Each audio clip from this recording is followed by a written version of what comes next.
Hello, my wonderful, beautiful friends. Guys, welcome back to r/entitled people, where people think that the world revolves around them and that nobody matters. And guys, in this episode, OP tells a tale about her super duper entitled Karen neighbor, and trust me guys, it'll leave you shaking your heads. I hope you enjoy the lineup of stories today. Hit subscribe if you haven't, and as always, you can send or link stories to this email right here. Alright. So I've had the pleasure of having an entitled Karen as a mother. I'm older now, and I'm no longer in contact with her, and this happened when I was a teenager, about 15 years old. So on this day, we went for lunch at a cafe that we went to all the time. We ordered drinks and food and went outside to wait. At the time, smoking was still allowed everywhere, and at this cafe, there were two outside areas, a smoking area and a non-smoking area. So my mother Karen decides to sit in the smoking area, as it seemed less busy at the time. Now a little bit about my mother, she's very against smoking, and I warned her that this was the smoking area, but she was having none of it. So a few minutes later, a small group comes into the area, and guess what? They all start smoking. Of course, Mama Karen had a problem with that. My mom looks at the group and says, "Oh my gosh, what's with the smoking? This is a family establishment. I can't believe you people." Hearing her say that, I say, "Mom, let's go to the non-smoking area then." To which my mom says, "No, I'm not moving. I was here first." My mom then looks to the table and says, "Nobody was smoking here before you came in. You should move." Now, of course, nobody at the table responded, and my mom says, excuse me? Would you mind not puffing your smoke directly at me? That's very disrespectful." My mom was acting like they were facing her and purposely blowing smoke in her face. They weren't. And this is when a group member says, "Ma'am, this is the smoking area. We're allowed to smoke here." This is when my mom says, No, you aren't. I'll have you thrown out of here for disrespecting me." And that's when my mom gets up and goes inside, while I apologize to the group while she was gone. A few minutes later, she comes back with the manager and she says, "These are the inconsiderate people that have been blowing smoke in my face and swearing at me ever since they got here. I want them removed right now." The manager says to her, "Ma'am, this is the smoking area. They're allowed to smoke here. As for the offensive language," I then cut in and say, "They weren't swearing or doing anything wrong. Mom, stop it." The manager then tells my mom, "If that's the case, ma'am, I can seat you somewhere else." And my mom says, "No, we're not moving. Make them move. We were here first." At this point, I had enough of this, so I go inside to get away from all this. My mom did this all of the time, and I was sick of it. She then storms inside a few minutes later and says, "OP, we're leaving. This is disgusting customer service, and we are never coming back." Now, these threats were very common from my mom, and she never did follow what she said. We lived in a town with two cafes, the other one being way too expensive for my mother to ever go to. I'm no longer in contact with her. She lives in another country and doesn't know my address. I'm just grateful that I no longer have to put up with her entitlement. Guys, the audacity of that woman, right? Sitting in a smoking area and demanding people to not freaking smoke. Like, yeah, forget the secondhand smoke. I can feel the secondhand embarrassment from here. But guys, what a crazy time, right? I barely remember smoking areas growing up, and it's crazy to think that restaurants once had them. And no offense to anybody that smokes, but I couldn't imagine enjoying a meal with cigarette smoke all around me. Alright, so this one's a bit of a ride, and let me explain by telling you guys where I live. It's an itty-bitty town in the middle of nowhere that has an apartment complex of 6 units total. My aunt and uncle live in the unit directly across from my hubby and I, and since we live so close, we have an open door policy, so we can visit or they can take our dog on adventures with them. So a few weeks ago, a Karen moves into the unit next to my aunt and uncle, and all she's done since moving in is peek out her screen door to spy on the neighbors. Now, I personally don't have a problem with this, as I don't care what people think. With that said, this brings us to the events of today. My uncle came by our place, and since hubby and I are in the only studio in the complex, he knocks before coming in, just in case we're in the middle of something. When he came in, he asked for my dog, because he's taking his fishing, and he doesn't want my dog to miss out. So shortly after my uncle leaves, hubby and I get in the mood, and we have a little adult fun. And we're having some post-fun time cuddles under the blanket. I put on a shirt though, but the bottom half wasn't covered with anything. That's important for later. We're laying there when in walks Karen. There was no knocking, no calling out, nothing. The woman walks right in and she starts looking through my kitchen cupboards. I give my husband a quizzical look and say, can we help you?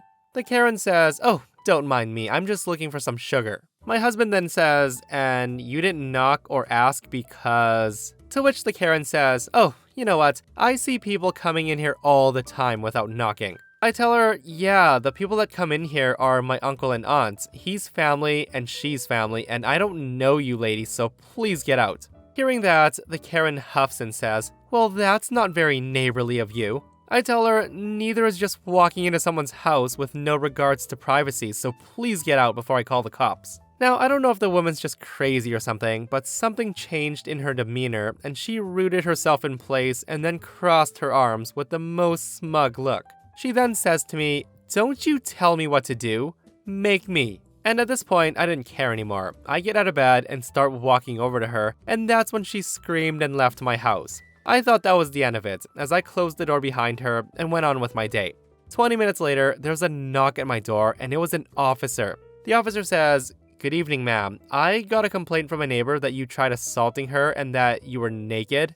I was shocked, so I replied, what? When? The officer says, yeah, the woman who called, she said that you approached her aggressively with your pants off. Husband says, oh, that's not what happened. I say to the officer, I'm so sorry, officer, there must have been a misunderstanding. She came into my home without knocking, just after hubby and I had some fun. And as I'm sure you can tell, since I'm in a studio, I don't have much privacy in the bedroom. I told her twice before approaching her to get out, and when I did approach her, it wasn't in a sexual manner, nor did I even touch her. It's not my fault she came into my house without permission when I didn't have any pants on. Hearing that, the officer chuckles and says, would you like to press charges for unlawful entry? I say to him, as petty as I am, officer, I'd rather not. The officer just nods and walks away, and later, I could hear Karen screaming to the cop about how I should have some decency for my guest, and on and on. Little did I know, this was just the beginning. Now I say that because about a month ago, our complex had a burst water pipe,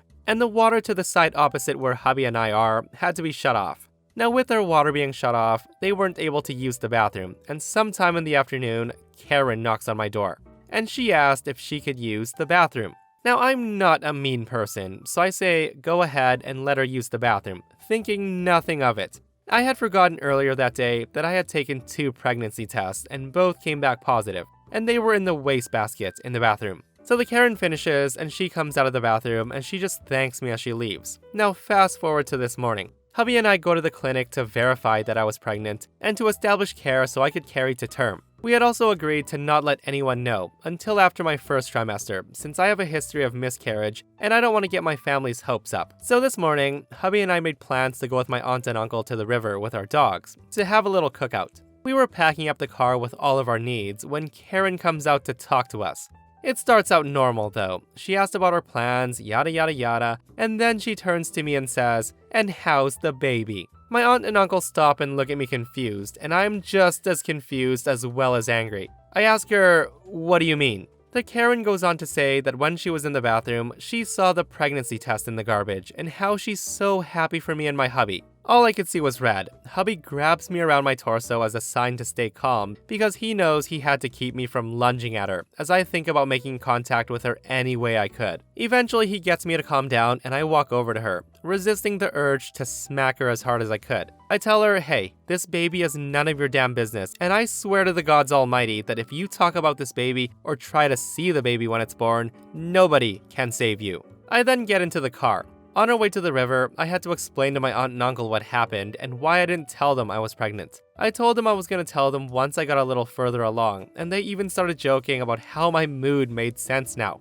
But if you thought that was bad, listen to this. Back in June to celebrate Pride, hubby and I put up a Pan Pride flag, as we both identify as Pan. Neighbor Karen saw it and she asked what it was while we were hanging it, so I explained to her. She then pursed her lips and walked away like we offended her. A few days later, we get a visit from our landlord. This is unexpected, but she's a cool landlord, so I wasn't too worried. She commented on the flag, and when I told her what it meant, she smiled and said, oh, then that's not a problem. It's not against the code of conduct for the complex, so I'll let you have it up. Now this did spark my curiosity, and I asked her why I would need to take it down. My landlord then tells me, Karen in number 5 said that your flag was for a terrorist organization. I'm glad it's not. The landlord and I had a bit of a chat while I helped her do some yard work, and we laughed about it. Now, during the last month, it's been hard for me to do any kind of housework because I'm in my second trimester of pregnancy, and this is a high-risk pregnancy, so a few of my local friends have been coming to help me with chores and to give me some company while hubby was at work. Today, when my husband got home from a grave shift, I was awake waiting for him, as I had morning sickness. And what do you know? So was Karen. Apparently, she had been documenting all of my friends coming over and helping out, and she was saying that I was cheating on him, since so many randoms were coming in and out all day. The Karen then whips out her phone and she shows my husband evidence of me kissing a friend on the cheek, hugging them goodbye, and then calling out, "I love you, wifey," as my best friend drove off. When I got out there, she had just finished presenting everything, and my husband was trying his best not to laugh his ass off. When she confronted me on the matter, I was pissed, but I didn't act out. I simply just shrugged and said to my husband right in front of her, "Well, you know what, I am loyal, but it sounds to me that she's just jealous at the thought of me getting laid more than her." Karen then comes back with a big F you. As I grabbed a few groceries I asked him to pick up for me, and I said, "If you don't mind, Karen, I've got a lot of whoring around to make up for, so have a good day," and then went inside. Now, if that wasn't bad enough, today was finally the last straw. So to recap the events in order, 1. She comes to my house without knocking while I was naked from waist down, and she got a surprise of a lifetime. Number 2. Her side of the complex didn't have any running water, so she used my bathroom, only to spill the beans of my pregnancy to my aunt and uncle before I was able to. And 3. She tried to convince my hubby that I was cheating with some close friends. Now this time, she's crossed the biggest line and I'm pressing charges. So last week was my 20-week ultrasound and gender reveal of the baby. I had arranged it with my doctor to have them mail me the gender and not tell me, so I could have a small gathering to reveal it to close friends and family. Now I say that because I lost one of my mail keys a few days prior, but I wasn't too worried because I had a few copies. Yesterday, I was supposed to get the letter from my doctor in the mail. Only when I checked my mailbox, it was empty. Thinking that the mail was just delayed, I figured I'd try again today. While I was visiting with my aunt and uncle, they get a knock on their door. My aunt opens the door and there's Karen, holding a pink bag and a balloon that said, "It's a girl," on it. Karen tells my aunt, "Oh, I saw that OP was here, so I figured I'd stop by." My aunt says, sorry, what? The Karen then proceeds to come in, scooting around my aunt and walking over to me and says, "Congratulations, a little girl, I'm so happy." I say to her, I'm sorry? To which Karen says, "You are having a girl." I ask her, how would you know? And Karen says, "Oh, I just happened to get your letter from the doctor yesterday." I asked her, "How did you get my letter and why did you open it?" Karen says, "Well, I was dying to know what you guys were having, and as soon as I saw the letter from the medical clinic, I knew it had to be something. I hope you don't mind." My uncle tells her, "Hey, that's a federal offense, and now there's 3 witnesses to your confession." Karen then tells him, "Oh, don't be like that." At this point, I was fuming. I was doing my best to restrain myself from beating her to a pulp. I then shot up out of my seat, and I made her drop the bag and book it out of there. Once she was gone, I broke down and started crying. My family was trying to soothe me. Once I composed myself, I called the non-emergency police number and told them what happened. They sent an officer here to get our statements, and we all watched as he went to her door, talked to her for a bit, and then put her in handcuffs before putting her in the back of the cruiser. All the while, she was insisting that she did nothing wrong. The officer then comes over and told us that they'll be in touch with a court date, and they took her away.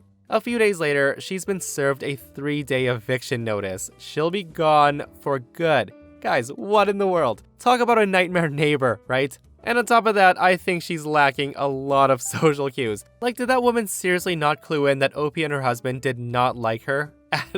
Like, at all? The whole time I was reading this, I was like, there's no way it can possibly keep getting worse. And what a ride that was, guys. All I can say is I'm glad the woman was evicted, and I'm curious about the consequences of her snooping through OP's mail, as what she did was highly illegal. You never ever ever snoop through someone's mail, and you should never ever ever open someone's mail. Okay, so I'm a 62-year-old male, and I met my current wife, who's 39, 4 years ago, and we got married 2 years ago. She has a son who's 12 years old from her previous marriage, who lives with us full-time. His dad does visit occasionally, but he lives in another country. I also have 2 adult children who's 34 and 32 from my first marriage. Now with that all said, I will admit that I don't have the greatest track record as a father. When my kids were growing up, we were kind of distant, as their mother and I were constantly fighting. She was a stay-at-home mom, while I was running a business to varying degrees of success. However, when they became adults, my kids and I became much closer. My business also grew a lot, and I'm quite wealthy now, compared to struggling to pay bills when my kids were growing up.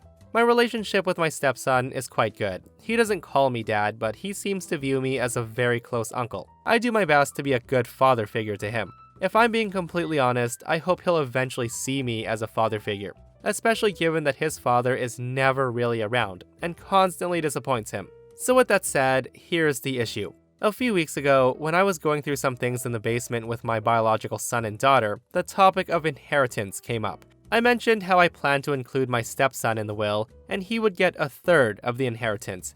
Now, I don't remember exactly how we got on this topic. And with that, my kids are furious with me now. They were telling me that this is unfair, that they had to grow up with a cold, emotionally and physically distant and unavailable father who struggled to bring food to the table. They mentioned how my stepson gets to live a luxurious childhood, with a much kinder and more present and emotionally available and supportive parent than they ever had, while not even being my real son. Then on top of that, they would lose out on the inheritance that they feel they had earned for working so hard to repair our relationship after all the damage I'd done to them. Now I can understand their point of view. They feel like I'm slighting them from my new family, with a much younger wife and what they claim is a do-over child, which he's not, but I can see how they see it that way. I want to do right by my stepson, but also my biological kids, who did have to put up with a lot more during their childhood than my stepson. So am I the a-hole for planning to leave an equal inheritance to him? Now guys, I'm sharing this post because a lot of people voted OP to be a complete a-hole in this situation,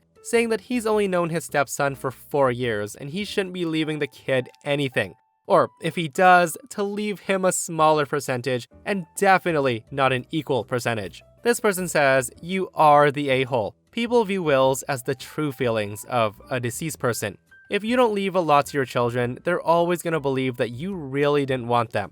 If you give a large chunk to your wife and her son, but a smaller portion to your children are absolutely going to believe that you didn't love them. You know how you feel bad for your stepson because his biological dad disappoints him a lot? That's how your children feel. Why can't you step in for them as the good dad like you do for your stepson? Even though they're adults, they still pine for their father's love and affection. Every child who's had an absent parent feels that way, whether they want to admit it to themselves or not. You have scarred them for life being an absent dad. They're looking at what you'll leave them as your genuine feelings for them. And the fact that you want to evenly divide it amongst them and your stepson is like a new betrayal. Why should he be treated as their equal? The stepson gets the life with their dad that they never get. Your guilty feeling of not wanting to leave your stepson out should really be feeling guilty to your biological children for never being the dad that they deserved their entire lives. They didn't get to pick you as their dad, and they were stuck with you and your choices, yet you get to pick your stepson as your preferred child and then rub it in the faces of your biological children. And this person argues he's not a random kid. He's his stepson that he's known for 4 years, the kid's family, and he's treating him like family. So guys, I'm leaving you with this. Let me know if you think OP's the a-hole or not. And that, my friends, brings us to another end of our /EntitledPeople. Guys, I hope you enjoyed today's wild stories. If you did, hit that thumbs up button. And if you missed yesterday's episode, a rich entitled Karen demands OP serve her, and she gets taught a lesson that she won't forget. Guys, go check it out if you haven't. And myself and Stevie Boy will see you guys in the next one. We love you.